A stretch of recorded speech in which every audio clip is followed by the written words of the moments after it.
March 15, 1944.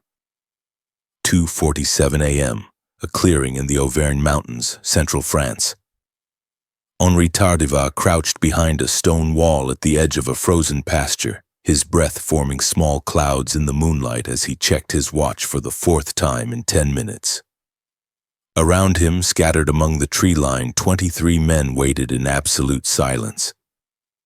Most carried weapons that would have been inadequate in the previous war. Ancient hunting rifles, a few pistols with mismatched ammunition, 2 Sten guns with exactly 4 magazines between them. One man, a former butcher from Lyon, gripped a woodsman's axe because there was simply nothing else to give him.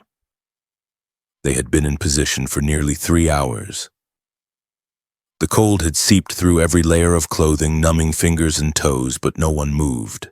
No one complained. They had learned that the Gestapo had informants everywhere, that a single cough at the wrong moment could bring German patrols crashing through the forest. They had learned this the hard way. 2 weeks earlier, a reception committee 30 kilometers to the south had been ambushed while waiting for a drop. 14 men killed.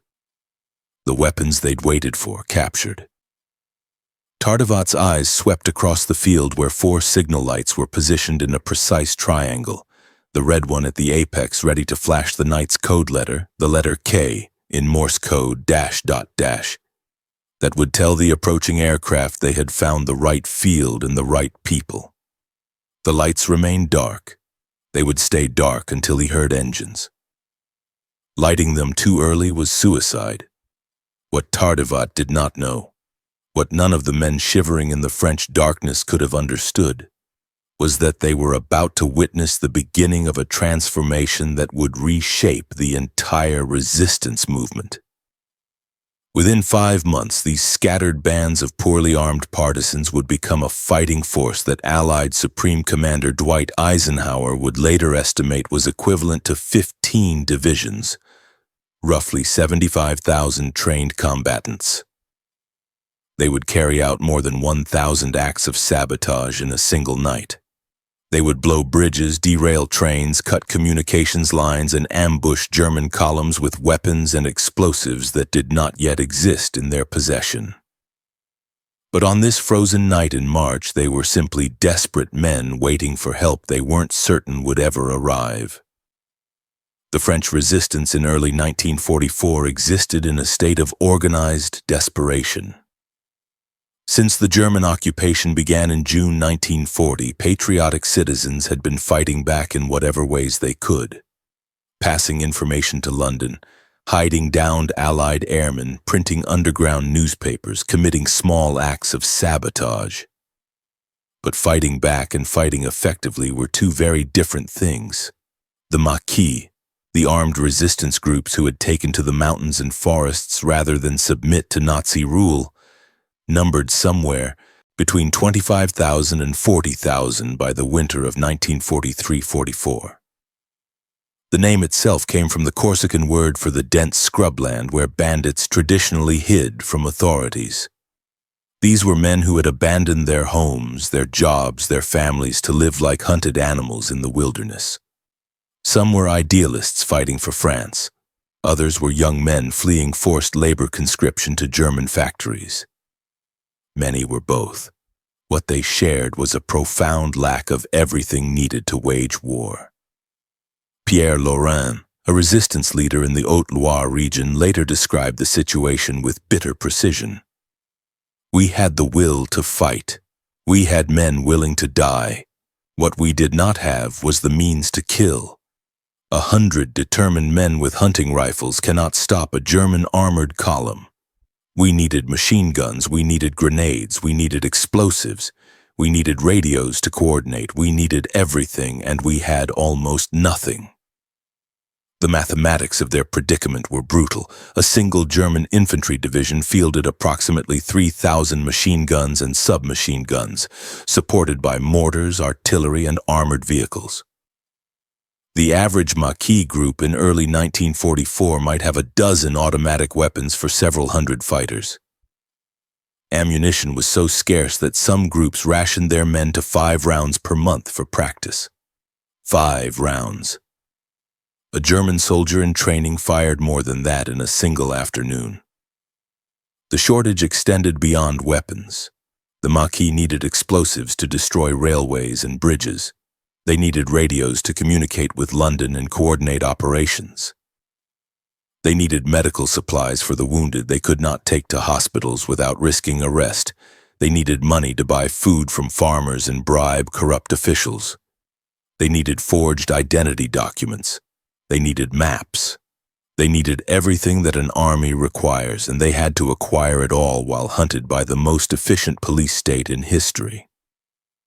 The Gestapo, Hitler's secret state police, and their French collaborators in the milice had turned Nazi-occupied France into a surveillance nightmare.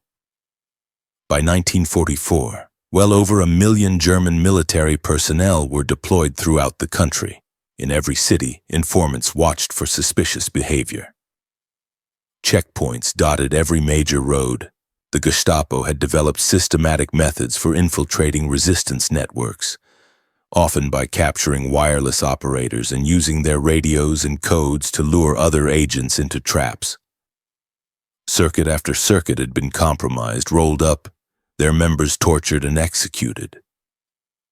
Nancy Wake, an Australian woman who would become one of the most decorated agents of the war, had spent 2 years in Marseille helping Allied airmen escape through Spain before the Gestapo finally closed in. She later recalled the constant terror of those years. You never knew who to trust. Your neighbor might be a patriot. He might be an informer. The baker who sold you bread might report you to the milice that afternoon. We lived in a world where a careless word could mean torture and death, not just for you, but for everyone who had ever helped you. By spring 1943, the Gestapo had given Wake a code name, La Souris Blanche, the White Mouse, for her uncanny ability to slip away just when they thought they had her cornered. They had posted a reward of 5 million francs for her capture. She escaped France through the Pyrenees into Spain, leaving behind her French husband, Henri Tardivat, whom she would never see alive again. The physical conditions of resistance life were almost as brutal as the danger. The Maquis who had taken to the mountains slept in the open or in crude shelters, enduring rain, snow, and bitter cold. Food was whatever they could scrounge, buy, or hunt. Wild mushrooms, game birds, the occasional sheep liberated from a farmer's field, though such thefts were officially forbidden because they turned the population against the resistance. Disease spread easily through groups that lacked medicine and proper sanitation. Wounds that would have been minor inconveniences in peacetime became life-threatening when there was no surgeon, no antibiotics, no clean bandages. Jean-Claude Guillet, an American OSS wireless operator who would later parachute into France, described what he found when he reached a Maquis camp. They were living like animals, magnificent, brave, determined animals, but animals nonetheless. They slept on beds of leaves and pine needles. They washed in streams when they could, which in winter was almost never. Their clothes were worn through, their boots had holes. And yet they were ready to fight. They were desperate to fight. All they needed was something to fight with. The resistance had been promised that help would come. BBC Radio Londres broadcast to occupied France every day, mixing patriotic appeals and coded messages among the programs. Listeners heard assurances that the Allies would invade, that liberation was approaching, that France would be free. But as 1943 turned to 1944 with no invasion and no end to the occupation in sight, hope began to curdle into bitter frustration. Everyone understood that invasion would eventually come. The Allies would have to land in France to defeat Germany. But every resistance fighter knew that the landings would be somewhere on the coast. They expected tanks and infantry pouring across beaches, fighting their way inland, liberating towns and cities as they advanced. Help would come by land, the way armies had always come. The Maquis, hiding in the mountains of central France, hundreds of kilometers from any possible landing beach, wondered how long it would take for that help to reach them. Months, perhaps. A year. How many of them would still be alive by then? What they could not imagine, what seemed impossible to anyone who understood military logistics, was that help would come by air. Not bombing raids against German positions, the Maquis had seen enough, Allied bombers thundering overhead toward German cities. But something entirely different. A systematic campaign to arm and supply the resistance from the sky, dropping weapons, explosives, agents, and hope through the darkness on moonlit nights.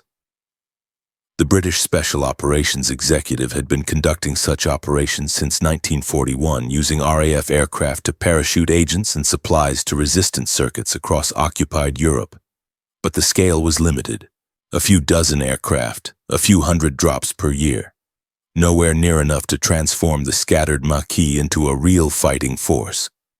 What the resistance needed was an industrial-scale air supply operation. They needed Americans.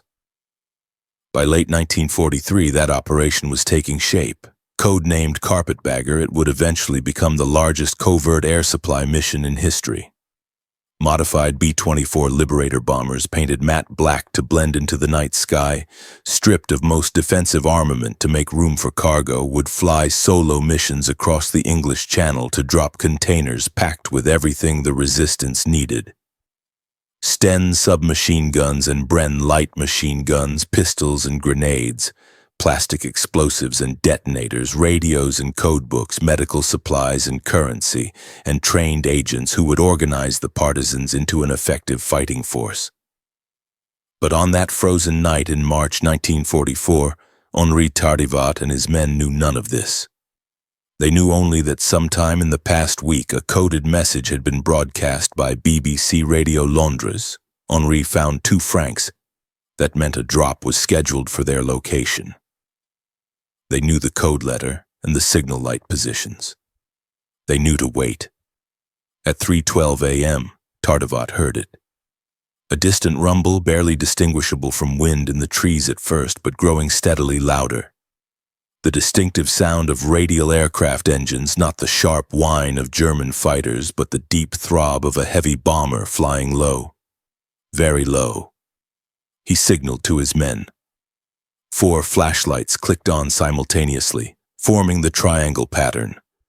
At the apex, the red light began flashing dash dot dash. Dash dot dash, the letter K. The sound grew until it seemed to fill the entire sky. Then, emerging from the darkness like a massive black bird, a B-24 Liberator thundered over the tree line at barely 400 feet. So close Tardivat could feel the vibration in his chest. For an instant he saw the aircraft silhouetted against the stars. 4 engines, twin tail, the distinctive shape that American bombers had made famous over Germany. And then it was past, banking into a wide turn to come around for the drop. On its second pass, even lower now, the bomb bay doors yawned open. Dark shapes tumbled out, and seconds later a dozen parachutes bloomed white against the black sky, drifting down like seeds scattered by some impossibly large hand. Steel containers swung beneath the canopies, each one packed with weapons that would transform hunted refugees into hunters. Tardivat was already running toward the nearest impact point, his men spreading out across the field to gather the containers before daylight made them visible to German patrols. Above them, the black bomber was already climbing, turning back toward England, its mission complete in less than 3 minutes over the drop zone. As Tardivat reached the first container and began unscrewing its sealing mechanism, his hands shaking from cold and adrenaline, he found himself thinking about what it meant. For years they had waited for help to come by land, for tanks to roll across the beaches, for infantry to fight their way through France. But help had come from the sky, falling silently out of the moonlight when they needed it most. Inside the container, packed in straw and burlap, he found 5 Sten submachine guns, 15 magazines, and 2,500 rounds of 9mm ammunition. Enough firepower for one effective ambush, one strike against the occupiers, one small step toward liberation. There would be more drops, many more. By summer, the containers would fall like rain across the French countryside.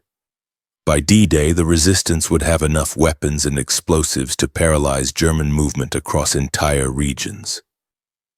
But that transformation began here, on nights like this one, when desperate men waiting in frozen fields first heard the sound of engines descending from the darkness. The Maquis had expected help to come by land. They had been wrong. The operation that would transform the French resistance was born from bureaucratic necessity in the autumn of 1943. The British Special Operations Executive had been parachuting agents and supplies into occupied Europe since 1941, but their small fleet of aircraft was hopelessly inadequate for the task ahead. With the Allied invasion of France planned for 1944, the resistance needed to be armed on an industrial scale. Tens of thousands of fighters equipped with modern weapons, trained in sabotage techniques, and ready to rise up behind German lines the moment Allied troops landed on the beaches. The British couldn't do it alone. They needed American aircraft, American crews, and American resources. Colonel Clifford Hayne was not looking for a special assignment when he was summoned to meet with an OSS colonel at a nondescript office in London. The 32-year-old from Louisville, Kentucky, had been commanding an anti-submarine squadron flying long patrols over the Atlantic hunting German U-boats. It was important work, but frustrating. U-boats were difficult targets, and his crews had spent months flying without a confirmed kill. When the OSS officer explained what they wanted him to do, Hayne's first reaction was disbelief. They wanted his squadron to fly modified B-24 bombers over occupied France at night at treetop altitude to parachute weapons and spies to French partisans. The aircraft would be painted black and stripped of most defensive armament. They would fly alone, not in formation. They would navigate by moonlight to precise coordinates in fields and forests, where resistance fighters would be waiting with signal lights. If they were shot down, the crews would have to evade capture or face interrogation by the Gestapo. Hayne's operations officer, Major Robert Fish, sat beside him during the briefing. Fish later recalled, "We looked at each other like the man had lost his mind. We were bomber pilots. We flew at 25,000 feet in formation with fighter escort. Now they wanted us to fly at 400 feet alone in the dark over enemy territory. It sounded like suicide. But they volunteered anyway. So did their crews. Within weeks, the anti-submarine squadrons were deactivated and their personnel transferred to 2 new units designated for what was codenamed Operation Carpetbagger. The modifications required to convert a B-24 Liberator from a high-altitude bomber into a low-altitude delivery platform were extensive. The belly turret was removed entirely, replaced by a plywood covering with a circular opening, the Joe hole, through which agents would jump. The bomb bay racks were redesigned to hold not bombs, but cylindrical steel containers packed with weapons and supplies. The aircraft were painted matte black, even the undersides, to minimize visibility against the night sky. The flame dampeners were fitted over the engine exhausts to hide the telltale glow that might alert ground observers or night fighters. Most controversially, most of the defensive armament was stripped away. A standard B-24 carried 10 50 caliber machine guns manned by dedicated gunners. The Carpetbagger aircraft retained only the tail and top turret positions, 4 guns instead of 10, because weight savings meant longer range, and because the crews were expected to survive by stealth, not firepower. If German night fighters found them, they were probably dead anyway. The crews trained through the winter of 1943-44, learning skills that contradicted everything they had been taught about bomber operations. They practiced flying at night by dead reckoning, navigating by moonlight and map reading rather than radar or radio beacons. They learned to identify landmarks from 500 feet, the curve of a river, the intersection of roads, the distinctive shape of a village church, at speeds that gave them only seconds to confirm their position. They practiced the gut-wrenching maneuver required for drops, throttling back to 110 miles per hour, barely above stall speed, lowering landing gear and flaps to create drag.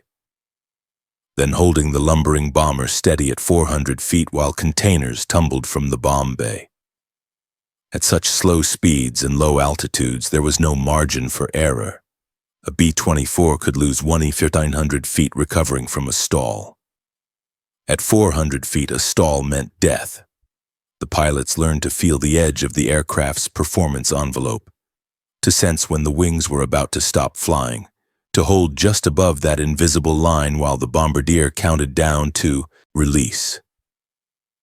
The first American Carpetbagger mission launched on January 4, 1944. Colonel Hines scheduled himself to fly it. 6 B-24s departed from RAF Alconbury, 70 miles north of London at 10-minute intervals starting around 9 p.m. Under a moon nearly 70% illuminated, each aircraft headed for a different drop zone in France. Between them, their bomb bays held 72 steel containers carefully loaded with some 20,000 pounds of weapons, ammunition, and explosives for resistance forces that had been waiting months to receive them. Hines' target was a circuit code-named Wheelwright, operating in southwestern France. It was close to midnight when his aircraft arrived in the vicinity of the drop zone. They circled for 15 minutes before spotting 3 white lights arranged in a triangle and a 4th red one repeatedly flashing in Morse code the letter A. dash.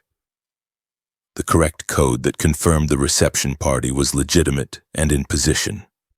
The lights were arranged so that the wind blew toward the flashing red light and across the center of the triangle, allowing Hines to line up his approach into the wind to help slow the aircraft. He lowered the landing gear, set full 40-degree wing flaps, and watched the airspeed indicator drop from 200 to 120 miles per hour. The massive bomber wallowed through the sky, engines straining against drag, the altimeter needle hovering just above 400 feet. Below them, French partisans watched with upturned faces, barely daring to breathe. The bombardier, positioned in the nose of the aircraft, watched the ground sliding past beneath them. As they passed the first white light, he pressed the release button. 12 containers dropped from the bomb bay simultaneously, their parachutes deploying in quick succession. On the ground, the reception committee was already moving. They had done this before, though never with American aircraft. The drill was the same: spread out, locate the containers by their white canopies, drag them to the tree line before first light revealed their presence to anyone who might report to the Germans. Every minute the containers spent in the open was a minute of danger. The Wheelwright circuit that received Hines' first drop was one of the most significant resistance operations in France. Led by agents inserted by the British SOE, it had already carried out numerous successful operations, rescuing some 50 resistance leaders from prison, helping more than a dozen downed Allied airmen escape across the Pyrenees into Spain, and establishing networks of safe houses throughout southwestern France. What they lacked was sufficient weaponry to take the fight directly to the Germans. That was about to change. After Hines gained altitude, bundles of leaflets were rolled out of the open bomb bay. Copies of Le Courrier de l'Air, a French-language newspaper printed in London with reports on Allied progress in the war. The leaflets served a dual purpose. They provided hope to occupied citizens, and they gave a plausible explanation for why a bomber had been circling the area if anyone reported the activity to German authorities. The system that coordinated these drops was an intricate dance of signals, codes, and logistics that spanned the English Channel. It began with resistance networks on the ground identifying locations suitable for parachute drops, fields with enough clearance for containers to land, far enough from German garrisons to allow time for retrieval, accessible by roads or paths for moving the supplies to hiding places. Each drop zone was given a code name, forenames like Biob, Henri, and Luc, trades like lawyer, carpenter, and salesman, or numbered designations within larger circuits.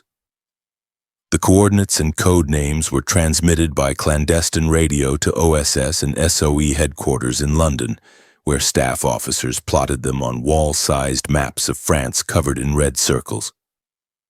Each circle representing a reception field where partisans waited. When a circuit requested a drop, they included a grocery list of needed items. So many Sten guns, so many grenades, so much plastic explosive, perhaps a wireless set or medical supplies or French currency for bribing officials.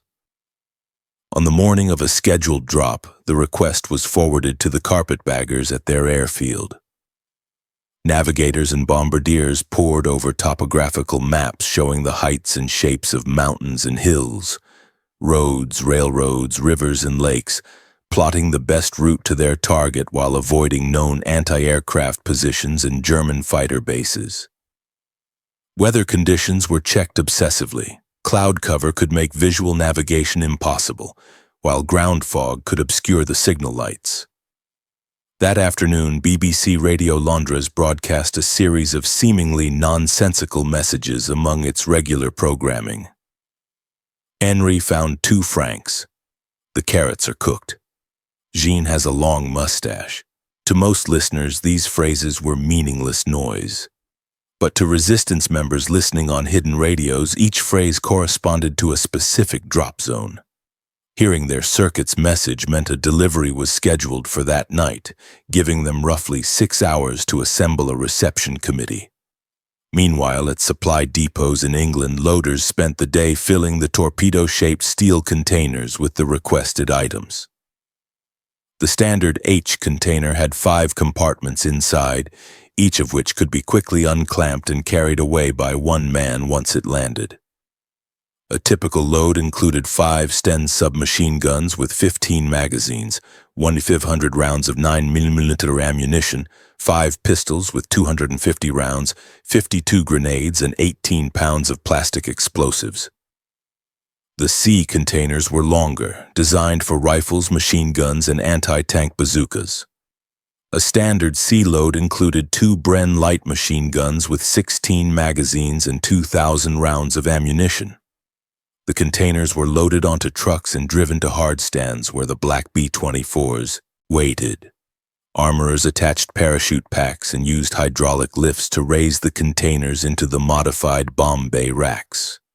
6 on each side, 12 per aircraft.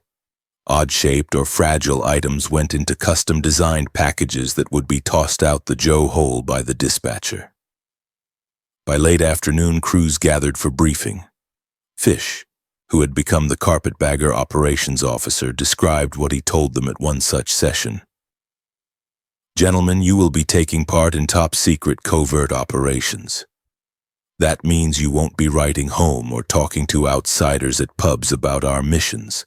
Men and women who are risking their lives to rid their country of Nazis will be greatly endangered by careless leaks. Anyone who jeopardizes this operation will be court-martialed."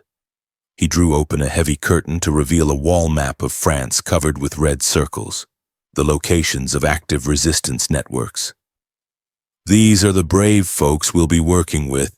Their efforts to sabotage and disrupt the enemy are vital to the success of the Allied landing planned for next year. They're not only fighting the Nazis, but also operating escape lines for our downed crews. We'll be delivering by parachute the weapons, ammunition, explosives, radios, and supplies they need. We'll also be dropping agents and spies." Then Fish uncovered another map showing the known positions of German anti-aircraft batteries. Hundreds of tiny black circles, too many to count. The crews understood what those circles meant. A single burst of flak at 400 feet would be fatal. There was no altitude to recover from damage, no time to bail out, no margin for error. "Communications with the underground are good," Fish continued. "If the Germans move a battery within 24 hours, it will be known in London. That information will be relayed to us so we can plan flight routes to avoid them. When the briefing ended, the crews filed out in silence. Some gathered outside to smoke and talk quietly.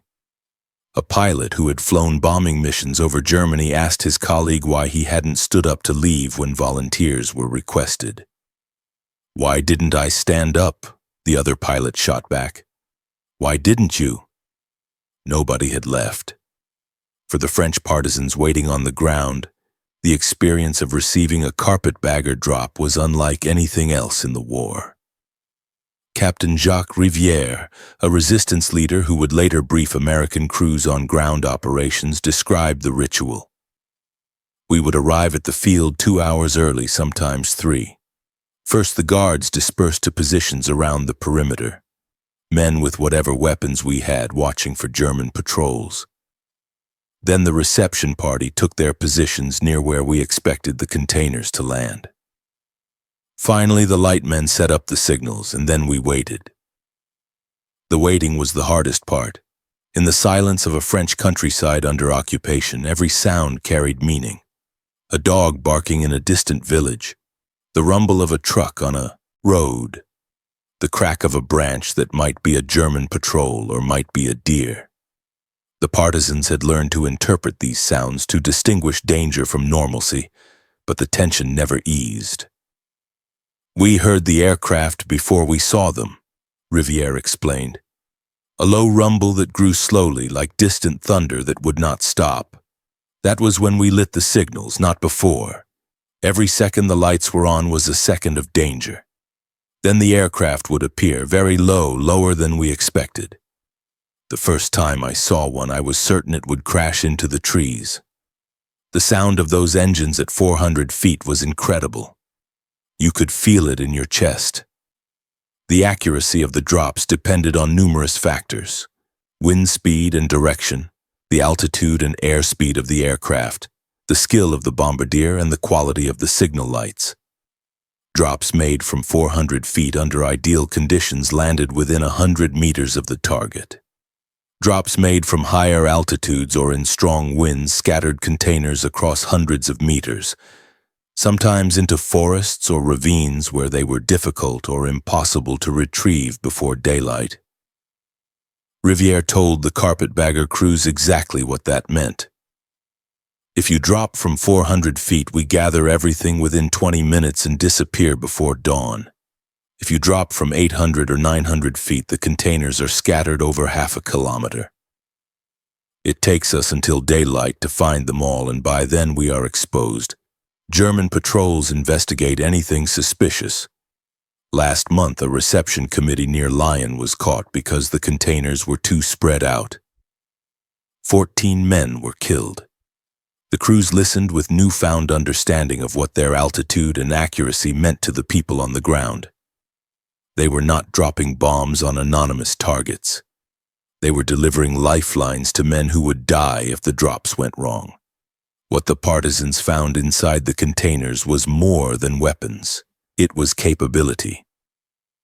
Before the carpetbagger drops began in earnest, many Maquis groups fought with hunting rifles, pistols, and improvised weapons.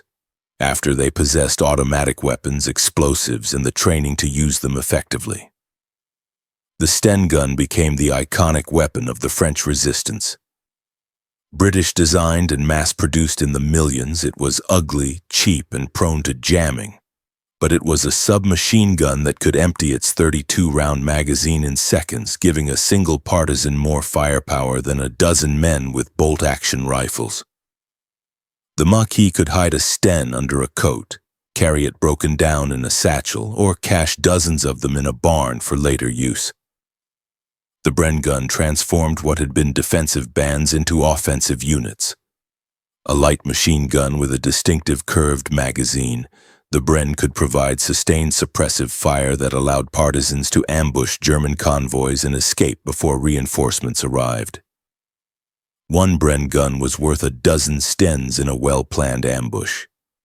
But perhaps most significant were the explosives. Plastic explosive, what the British called PE, and the Americans called Composition C, was a revelation to resistance fighters who had been making do with stolen dynamite and homemade bombs. PE could be molded to any shape, cut with a knife, attached to any surface. It was stable enough to handle safely but powerful enough to destroy bridges, derail trains, and collapse buildings. Combined with time delay fuses and detonators dropped in the same containers, it transformed the Maquis from an annoyance into a strategic threat. The transformation was not instantaneous. The first months of carpetbagger operations, January through March 1944, delivered roughly 450,000 pounds of supplies to resistance networks across France. By April, as the operation expanded and more aircraft became available, that figure would triple. By summer, it would multiply again. But for the partisans who received those first drops, who opened the containers to find gleaming new weapons where before they had only desperation and determination, the transformation began the moment they heard engines descending from the darkness. Maurice Southgate, an RAF officer recruited by the SOE who commanded some 2,500 partisans in the stationaire circuit around Châteauroux, described what the drops meant to his fighters. Before, we were hiding. We were surviving. We were waiting for liberation to find us. After the Americans began dropping weapons, we became the ones doing the hunting. We planned operations, we struck targets. We made the Germans afraid to travel our roads at night. That change, from hunted to hunter, that was what the containers brought us. The containers brought something else as well, something that could not be measured in weapons or ammunition. They brought proof that the partisans had not been forgotten. Every drop was a message from London, from the Allies, from the free world saying, "We know you are there. We are coming. Hold on." For men and women who had spent years in occupied darkness, that message was worth more than guns.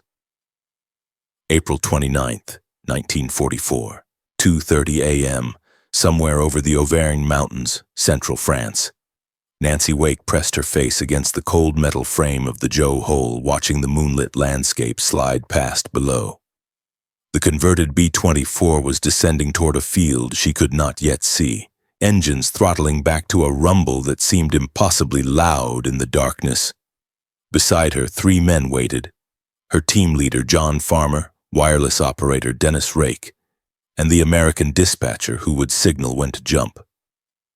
Nancy had spent 2 years in occupied France as a courier for the resistance before the Gestapo finally forced her to flee. Now, after months of SOE training in England, she was going back. But this time she would not be delivering messages and escorting fugitives. She would be organizing, arming, and leading Maquis fighters into combat against the Germans. The red light above the Joe hole changed to green. Nancy threw herself into darkness. The parachute deployed with a violent jerk that drove the harness straps into her shoulders and thighs. Below, she glimpsed the signal lights arranged in their triangle pattern, the red one flashing the night's code letter. Then the ground rushed up faster than expected, and she landed badly, rolling across the frozen field with the billowing canopy dragging her several meters before she could collapse it. Hands reached down to help her up. French hands, resistance hands. A man with a thick Auvergne accent asked if she was injured. Before she could answer, the drone of the B-24's engines faded as the aircraft climbed away toward England, leaving her alone in occupied France with a pistol, a suicide pill, and a mission to transform scattered partisans into an army. Within weeks, Nancy Wake would become the chef du parachutage, head of parachutes, for one of the largest resistance networks in central France, responsible for receiving, distributing, and accounting for every weapon and supply dropped to nearly 7,000 fighters across 13 Maquis groups. It was a role that would give her extraordinary power and extraordinary danger, negotiating with partisan leaders, arranging reception committees, and ensuring that the flood of carpetbagger drops reached the fighters who needed them most. The operation she joined was growing at an exponential rate. In April 1944, the Carpetbaggers flew their first missions from a new dedicated airfield at Harrington, 70 miles north of London. The base had been constructed specifically for covert operations, with longer runways for heavily loaded aircraft, expanded hard stands for the growing fleet of black B-24s, and secure facilities for the agents who would be dropped behind enemy lines. By the end of the month, 4 squadrons were operational, flying missions every night that weather permitted. The statistics reflected the acceleration. In March, the Carpetbaggers had delivered roughly 140,000 pounds of supplies to the resistance, already twice the previous month. In April, that number nearly tripled. In May, with D-Day approaching and every available aircraft pressed into service, it tripled again. The monthly totals told the story of transformation. January, 28,000 pounds. February, 70,000 pounds. March, 140,000 pounds. April, 380,000 pounds. May, over £500,000. For the reception committees waiting in French fields, the acceleration meant drops that came not once a month but weekly, sometimes nightly during the lunar periods when Moonlight made navigation possible. Fields that had received a single container of weapons now received dozens. Partisans who had rationed ammunition by the round now had magazines to spare. Groups that had hidden from German patrols began planning ambushes instead. Nancy's area of operations in the Auvergne illustrated the transformation perfectly. When she arrived in late April, the 13 Maquis groups she would coordinate possessed enough weapons for perhaps 1,000 fighters. By June, she had received and distributed enough arms for all 7,000. The inventory she managed included thousands of Sten guns, hundreds of Bren light machine guns, tons of plastic explosives, millions of rounds of ammunition, and cash equivalent to more than $100,000 in French francs for purchasing supplies and bribing officials. Her methods for handling recalcitrant partisan leaders became legendary. Some of the Maquis commanders, hardened French veterans of years of underground warfare, were openly skeptical of taking orders from a woman. Nancy dealt with each challenge according to its nature. Some she won over by demonstrating superior marksmanship or by matching them drink for drink. She had developed an almost legendary tolerance for alcohol during her years as a journalist before the war. Others she simply out-argued, outmaneuvered, or, when necessary, threatened to cut off from future weapon drops. "I had ultimate power," she later recalled. "If a group leader didn't cooperate, I could simply tell London to stop sending supplies to his circuit. That usually made them more reasonable." But the power came with responsibility that weighed heavily. Every decision about which groups received weapons first meant other groups waited longer.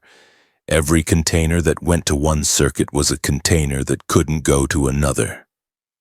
Men died because they lacked weapons that Nancy had sent elsewhere. She made those decisions anyway because someone had to, and she refused to let the weight of them paralyze her. 250 kilometers to the north, another transformation was taking place.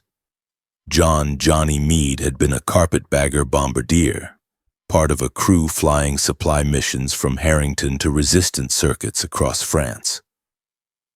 On the night of March 30, 1944, his B-24 was hit by anti-aircraft fire over central France. The aircraft began to break apart in mid-air, and Mead barely escaped through the bomb bay before the plane crashed. He landed in occupied territory with a sprained ankle, no weapon, and no idea where he was. French civilians found him the next morning and passed him through the resistance escape network, moving him from safe house to safe house, always one step ahead of German search parties. But as weeks passed with no opportunity to escape to Spain, Mead made a decision that would change everything. Instead of waiting to be rescued, he would fight. The resistance network that had been hiding him was part of the Acolyte circuit operating around Rouen in central France. When Mead offered to help, the circuit leaders recognized his potential immediately. Here was an American who understood weapons intimately. He had spent months loading containers packed with Stens and Brens and explosives. He knew how they worked, how they should be maintained, how they could be deployed most effectively. And he was willing to fight. Within weeks, Mead was training partisans in American field equipment, pistols, grenades, machine guns, bazookas.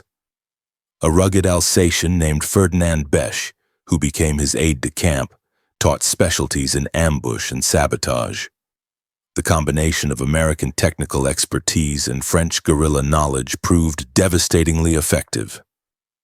By late June, Mead commanded 60 volunteers near the village of Fragny, ranging in age from 15 to 50, men whom he described as dedicated and brave of all ages and every walk of life. Under his leadership, they blew up a railroad bridge near the village of Changi, halting traffic on the main line between Lyon and Roanne. Another team overturned a locomotive in a tunnel, blocking the passage completely. Each operation used explosives and detonators that Mead himself had once helped load into Carpetbagger aircraft. The irony was not lost on him. He had left England dropping weapons to anonymous resistance fighters. Now he was one of them, fighting with guns and explosives that had fallen from aircraft just like his own. Back in the Auvergne, Nancy Wake and her partner Henri Tardivat were planning operations that would have been unthinkable months earlier. In late July, Tardivat sent word that he had a target, the Gestapo substation in Montluçon, a building that had been the source of countless arrests, interrogations, and executions of resistance members and their families. Tardivat had conducted careful reconnaissance and believed the best time to attack was 12:25 p.m., when the Gestapo officers gathered for aperitifs before lunch and left the building's entrances unguarded. The attack was audacious beyond anything the Maquis had attempted before.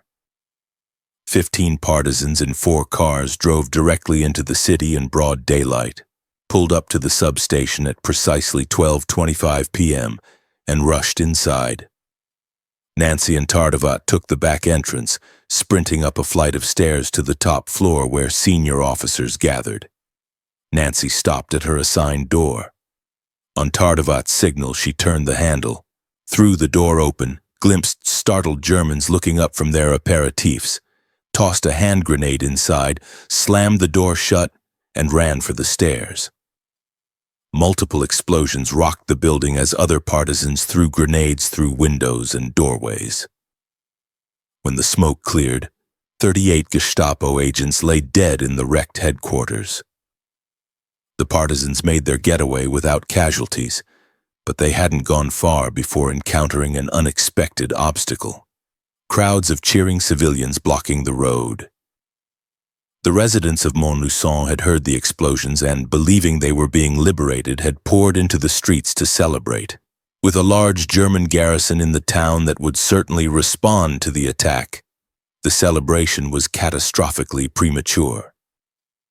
The partisans leaned on horns, threatened and cajoled, ordering everyone off the streets and back to their homes before German reinforcements arrived to massacre them for collaborating. It was a stark reminder that liberation was not yet complete, that the resistance was conducting raids, not conquering territory. But the psychological impact of the attack, on both the Germans and the French civilians who witnessed it, was immeasurable. Emboldened, Tardivat and Nancy pushed further. They stopped a passenger train at Cône d'Allier, not to disable it or rob it, but simply to demonstrate that they could. Armed partisans boarded the cars, checked passengers' papers, and released them after confirming their travel had nothing to do with supporting the Germans. As the train pulled away, partisans on the platform called out, "Vive la France!" a message to their countrymen that after years of fear, the resistance was gaining strength. The weapons that made such boldness possible kept falling from the sky. By summer 1944, Carpetbagger aircraft were flying an average of 30 missions per night during favorable lunar periods, each aircraft carrying 12 containers packed with 1,500 to 2,000 pounds of supplies. On a single night in July, 39 B-24s lifted off from Harrington within an hour. each headed for a different drop zone across France. The scale was industrial, but the execution remained intensely personal. Each reception committee still had to mark their field with signal lights. Each bombardier still had to identify the correct pattern in the darkness below. Each partisan still had to gather the containers before dawn and disappear into the forests and mountains. The dangers had not diminished. German anti-aircraft batteries remained deadly. Luftwaffe night fighters prowled the skies, their radar able to detect the low-flying bombers that conventional systems missed. Ground patrols continued to hunt the Maquis, sometimes catching reception committees in the act of gathering drops. The Carpetbaggers lost 33 aircraft during the campaign, 229 airmen killed, many more captured. The resistance losses were harder to count, but certainly higher. For every successful drop, there were circuits that had been compromised, reception parties that had been ambushed, brave men and women who died before they could use the weapons they had risked their lives to receive. But by the first week of June 1944, the transformation was complete. The scattered bands of poorly armed partisans who had hidden in the forests a year earlier now controlled substantial swaths of French territory. They had weapons, explosives, radios, and trained leaders. They had proven they could strike German targets in daylight and disappear before reinforcements arrived. They had developed networks of informants who tracked German troop movements and reported them to London within hours. What they lacked was coordination. Each circuit operated independently, striking targets of local significance, but unable to combine their efforts into operations that would have strategic impact. That would change on the night of June 5, 1944, when a BBC broadcast would transform 13 months of preparation into action. Nancy Wake was with her Maquis camp in the forest outside Saint-Saintin when a partisan running a radio hurried to find her. He had been monitoring the evening broadcast from Radio Londres, listening for coded messages as he did every night. Tonight something was different. Among the usual nonsensical phrases, Jean has a long moustache. The carrots are cooked. He had heard 2 lines of poetry. Les sanglots longs des violons de l'automne, and blessent mon cœur d'une langueur monotone. The long sobs of autumn violins wound my heart with a monotonous langueur.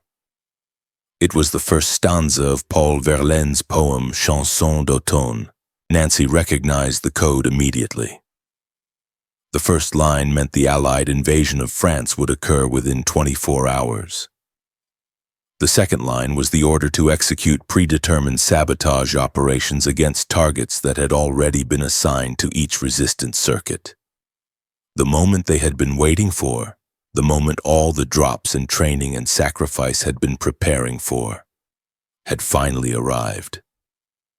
Nancy looked at the faces of the partisans around her.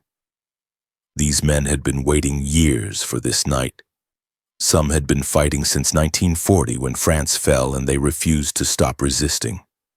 Others had joined more recently, fleeing labor conscription or simply unable to tolerate occupation any longer. All of them had lived with the constant knowledge that discovery meant torture and death, not just for themselves but for their families. Now finally they could stop hiding.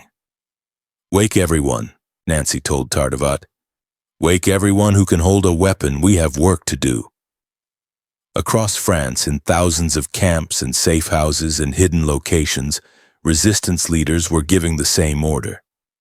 The midnight bombers had armed them. The BBC had coordinated them. Now 75,000 fighters were about to demonstrate what the weapons that had fallen from the Moonlight could accomplish. Act 4. In the pre-dawn hours of June 6, 1944, before the first Allied soldier set foot on the beaches of Normandy, the French resistance was already at war. More than 1,000 acts of sabotage occurred simultaneously across France in the hours after the BBC broadcast. Railway lines were cut in over 500 locations, bridges were blown, communications cables were severed, Power stations were attacked. German headquarters were struck.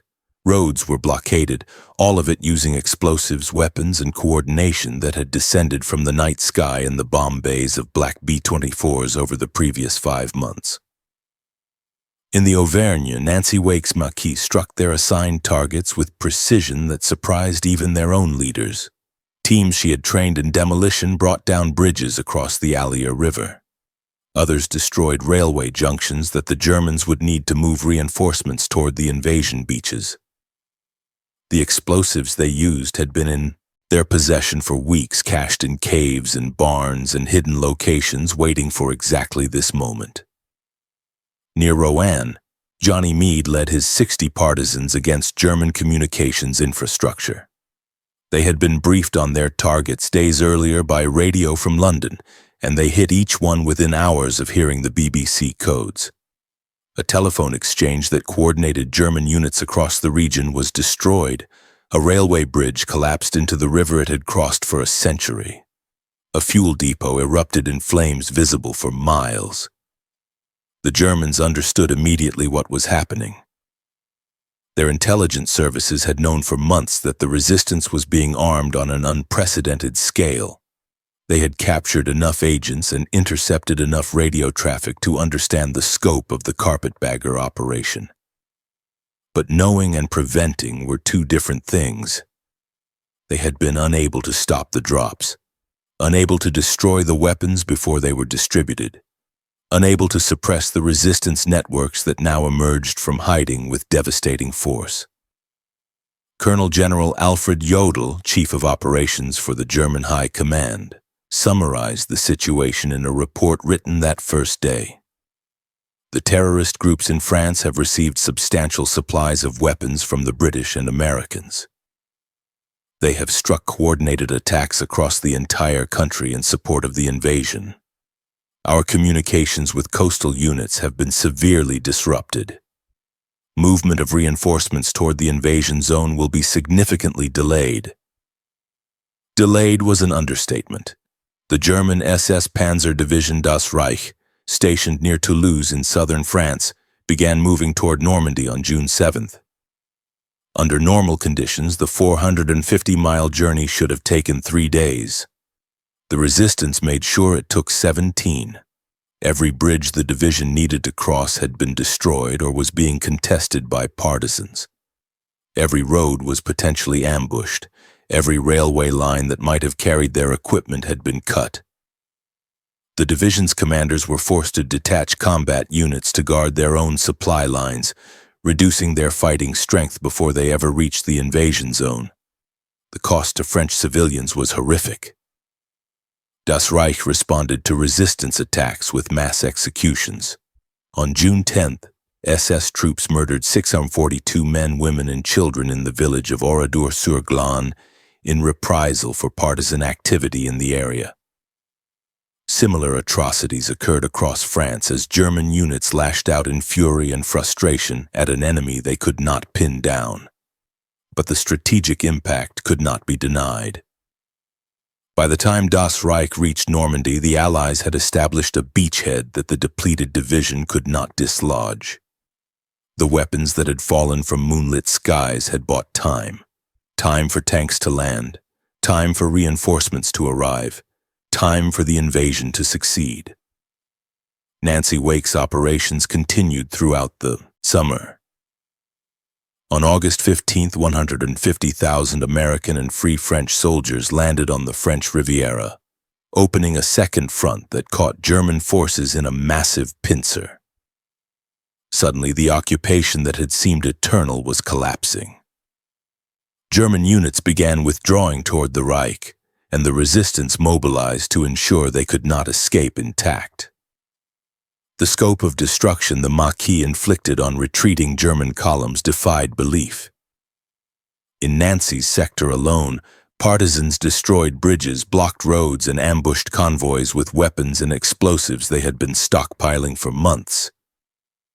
The Germans who had spent 4 years hunting the resistance now found themselves hunted, unable to move safely in daylight, unable to rest at night, hemorrhaging men and equipment as they tried to reach the German border. Near the town of Cosne-Dalier, where Nancy and Tardivat had once stopped a passenger train as a demonstration, they now carried out an operation of genuine strategic significance. Intelligence had identified 2 bridges over the Allier River, one railway, one road, as critical to the German withdrawal route. Troops and vehicles streaming toward the Belfort Gap and the Rhine would need those bridges. Nancy and Tardivat decided to destroy them both on the same day. They assembled their team and loaded a truck with explosives from the cache Nancy had built over months of carpetbagger drops. They drove into Cosne-Dalier in broad daylight to confirm no German forces were present, then proceeded to the twin bridges just outside town. The trick to destroying a bridge, Nancy had learned, was to place charges at the weakest structural points, usually underneath near the center. She and Tardivat climbed down to the support struts with explosives strapped to their backs, secured the charges, set 5-minute timers, and scrambled back up. They were appalled to find a crowd of villagers gathering to watch. The same civilians who had feared German reprisal for months were now eager to witness the resistance in action. Nancy and her team had to physically push spectators back from the bridge before the charges detonated. The explosions were spectacular. The road bridge cratered in the middle, then collapsed entirely into the river. The railway bridge followed, sending twisted steel tracks tumbling into the water. The watching villagers cheered as if it were a festival rather than an act of war. The bridges had served that community for generations. Their destruction would inconvenience the locals for months or years to come. But the villagers understood what the explosions meant. The Germans were leaving and would not be coming back. By late August, the situation had transformed beyond recognition. Paris was liberated on August 25th. German forces throughout France were either retreating, surrendering, or being destroyed piecemeal by Allied armies and resistance fighters working in coordination. Circuits that had spent years hiding were now operating openly, many of their members wearing British uniforms that had been dropped specifically so they could show the flag, rather than fight incognito. Nancy Wake made her way to Vichy, the city that had served as the capital of the collaborationist government that had hunted her for 2 years. She entered as a British officer in uniform, receiving salutes from delighted French soldiers who only months earlier would have arrested her on sight. She had one personal mission remaining: to find out what had happened to her husband, Henri Tardivat, whom she had left behind when she fled France in 1943. The news was devastating. Henri had been arrested by the Gestapo in 1943, shortly after Nancy escaped. He had been interrogated, tortured, and executed. He had never revealed anything about his wife's activities or whereabouts, even as the Germans beat him to death trying to extract information. Nancy learned one final detail that would haunt her for the rest of her life. If she had stayed in Marseille instead of fleeing, if she had been captured alongside her husband, the Gestapo might have spared him in exchange for information about the resistance network she knew.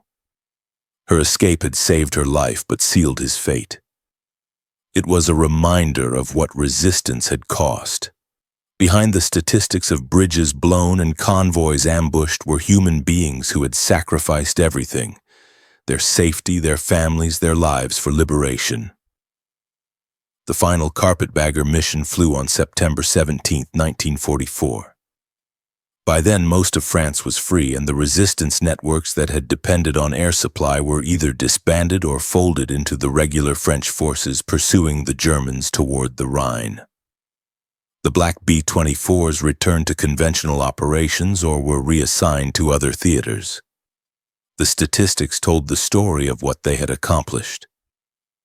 From January to September 1944, the Carpetbaggers flew 2,263 nighttime missions over Nazi-occupied territory. They delivered approximately 10 million pounds of supplies to resistance forces: weapons, ammunition, explosives, radios, money, medical supplies, and every other necessity of guerrilla warfare. They parachuted more than 500 agents and special forces operators behind enemy lines. They lost 33 aircraft and 229 airmen to enemy action, accidents, and the 1,000 dangers of flying low and slow over hostile territory in the dark.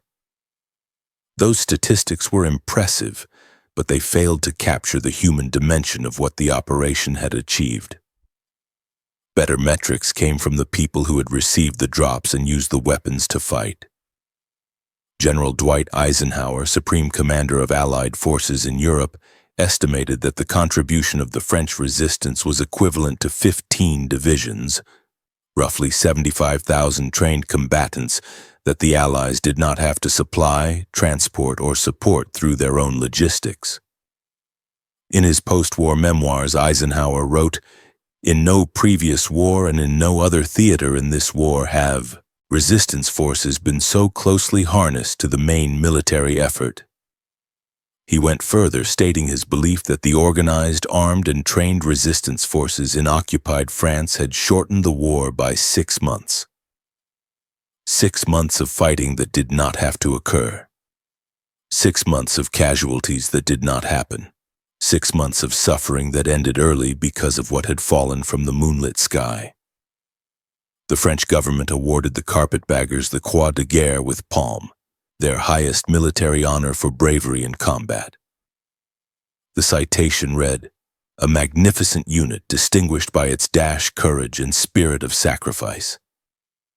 From 4 January to 17 September 1944, it flew over 2,000 night and day combat missions in unprotected plains over French territory that was still occupied. It dropped by parachute many arms and equipment for the use of the French forces of the interior. Under conditions which were rendered perilous by fighter planes and very vigilant anti-aircraft. Nancy Wake survived the war and received more decorations than almost any other woman who served. The Légion d'honneur, 3 Croix de Guerre, the Médaille de la Résistance Française, the British George Medal, the American Medal of Freedom. When asked in later years what she was most proud of during the war, her answer was always the same: the bike ride. She was referring to an episode in June 1944 when her circuit's only radio had been destroyed. Without it, they could not communicate with London and could not receive the carpetbagger drops that kept them fighting. Nancy bicycled nearly 400 miles in 72 hours. Through German-occupied territory to reach another circuit with a working transmitter, sent the urgent message requesting new equipment, then bicycled back. Days later, a B-24 descended over her reception field, and a parachute floated down carrying a new wireless set. When she arrived back at her camp after that ride, unable to walk from exhaustion and pain, the skin had been rubbed completely off the insides of her thighs. Her team leader, John Farmer, ran out to meet her. "How are you?" he asked worriedly. Nancy couldn't speak. She just cried. But a week later, when the drone of engines announced another carpetbagger drop, she was there to watch the containers fall from the Moonlight. She was back in business. Johnny Mead returned to England after the liberation of his sector in September 1944. He had gone from carpetbagger bombardier to resistance fighter to commanding officer of 60 partisans, all within 6 months. He received a battlefield commission to captain and decorations from both American and French governments. After the war, he married, raised a family, and rarely spoke about what he had done in occupied France. Henri Tardivat, who had fought alongside Nancy Wake from the beginning, continued military service with the French army after the war. He never forgot the woman who had thrown grenades into Gestapo headquarters beside him, who had blown bridges and ambushed convoys and distributed enough weapons to arm thousands of his countrymen. When Nancy Wake died in 2011 at the age of 98, it was Tardivat's descendants who ensured that her final wish was honored. Her ashes were scattered over the mountains of the Auvergne where she had fought with the Maquis. The men and women who had waited in moonlit fields, who had gathered containers in the darkness, who had used weapons that fell from the sky to strike back at their occupiers. Most of them returned to ordinary lives after the war. They became farmers and shopkeepers and teachers and clerks. They raised families. They grew old. Some talked about what they had done. Many did not. The carpetbagger drops that had transformed their lives remained classified for decades, the veil of secrecy not lifting until the 1990s. But they never forgot what they had felt on those nights when hope descended from the darkness. Maurice Buckmaster, who had commanded the SOE's French section throughout the war, was asked years later to summarize what the clandestine air supply operations had accomplished. His answer captured something that statistics could not measure. They were alone in the dark. They were hunted by the most efficient police state in history. They had nothing but courage and determination and the certainty that they were right. And then, on moonlit nights when they had almost given up hope, they heard engines. They saw parachutes. They found weapons. They discovered that they had not been forgotten, that the free world knew they were there and was sending everything they needed to fight. That changed everything, not just militarily, though it did change everything militarily, but in their hearts. They were no longer alone. Help had come, and it had come from the sky. For people who had expected liberation to arrive by land, by tanks rolling across beaches and soldiers fighting their way through France, the carpetbagger drops were something almost miraculous. An army falling from the heavens, weapons appearing out of darkness, hope delivered by parachute. They had been waiting for invasion. What they received was salvation. In the villages and mountains of France, in the forests where the Maquis had hidden and the fields where reception committees had gathered containers. The memory of those nights persisted long after the last carpetbagger aircraft returned to England. They had expected help to come by land. The midnight bombers had proven them wonderfully wrong.